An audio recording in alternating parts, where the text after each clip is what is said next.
La question, c'est est-ce qu'on est vraiment préparé, puisqu'on se vante d'être le premier système de santé, enfin un des meilleurs systèmes de santé du monde. On est un des pays les plus riches du monde.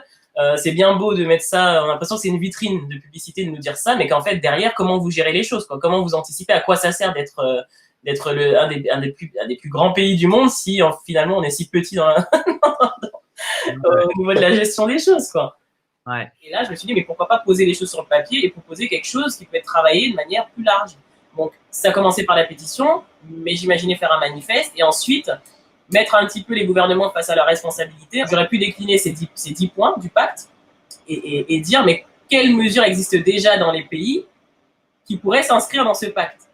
Et ça mettrait en lumière les lacunes. Ça mettrait en lumière ce qui n'existe pas ou ce qui ne marche pas.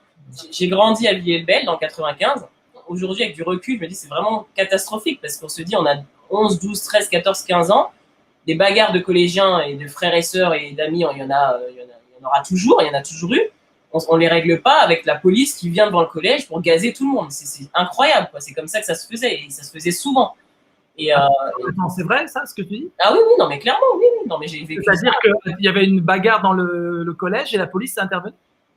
En dehors du collège, en fait, quand au collège, tu as 2-3 gosses qui se disent oh, on se voit à la sortie. Ça se voit souvent, ça. Ouais. Ensuite, ça gueule à la récré. Voilà, ça gueule à la récré, ça se donne rendez-vous à la sortie. On a 13-14 ans, on est comme des cons avec nos pop-corn, on se met autour. Voilà, ça c'est quelque chose qui arrive, voilà.